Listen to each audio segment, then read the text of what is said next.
Antes dos conflitos na Ucrânia, cerca de 30% de todo o gás que a União Europeia importava era russo, e cerca de 40% do gás da Alemanha também vinha da Rússia. Por isso, foi construído o Nord Stream, uma rede de tubulações que leva gás russo da cidade de Vyborg, na Rússia, até o norte da Alemanha.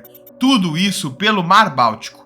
Outras infraestruturas foram construídas, como a rede de tubulações Yamal, que vem da Rússia, segue por Belarus, Polônia, até chegar à Alemanha.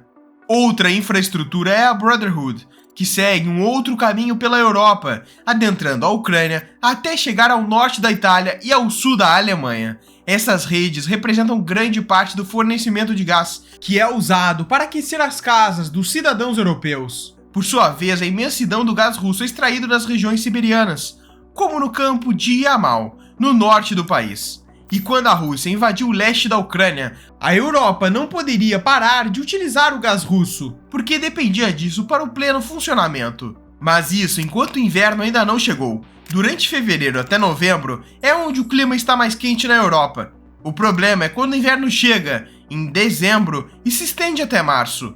E é aí que o problema começa, já que cerca de 70% da energia da União Europeia vem da queima de combustíveis, como petróleo e gás, com cerca de 25% do petróleo europeu vindo da Rússia. Dessa forma, a Rússia poderia parar de fornecer totalmente para a Europa, que nesse sentido teria grande parte de sua população não podendo aquecer as suas casas.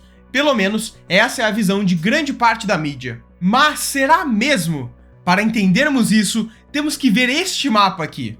Existem essencialmente 5 meios da Europa conseguir gás e petróleo.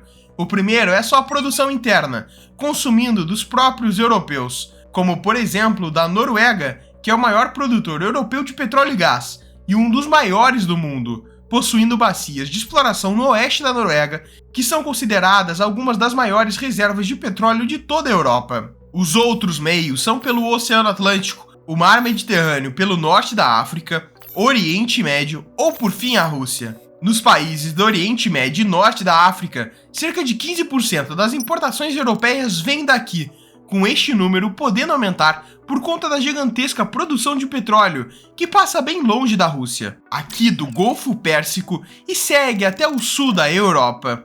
Mas o grande trunfo é de fato a demanda marítima, já que por aqui a Europa consegue acesso ao mercado norte-americano, com aumento de 12% das exportações que vêm dos Estados Unidos, ou até da Ásia, que é o maior exportador de gás liquefeito do mundo. Ou seja, há petróleo e gás disponível para comprar. E a própria Alemanha já está com suas reservas praticamente cheias para os meses mais frios. E essas reservas possivelmente conseguirão passar por todo o inverno.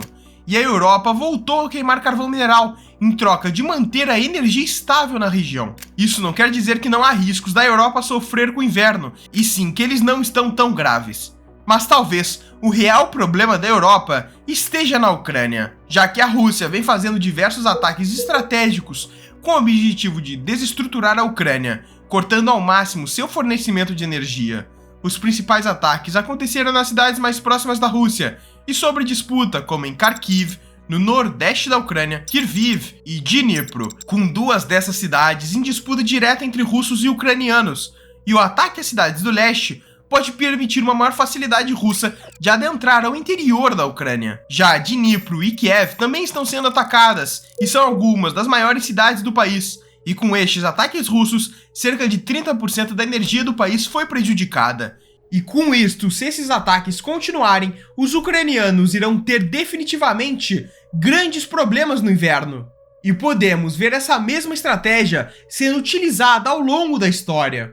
Em 1945, quando a Alemanha estava em guerra com o Reino Unido, os alemães atacaram minas de carvão e fábricas industriais por todo o Reino Unido, com a intenção de destruir na fonte a logística dos aliados e sua cadeia de suprimentos. O mesmo aconteceu em ataques aliados à Alemanha, com cidades como Berlim sendo bombardeadas e a cadeia logística alemã sendo prejudicada. E pode ser com esta mesma estratégia que os ataques russos estão acontecendo na Ucrânia, já que até a cidade de Lviv foi atingida por 8 mísseis russos vindos do leste, os quais danificaram a barragem de bombeamento de água da cidade, o que levou à inundação das ruas e deixou mais de 650 mil moradores sem água potável. Com todos esses ataques, a Ucrânia já teve quase um terço de suas centrais elétricas de energia destruídas pela Rússia, e o governo teme que o país esteja enfrentando o pior inverno desde sua independência em 1991. E dessa forma, se algo não for feito, o pior inverno pode não ser o da União Europeia,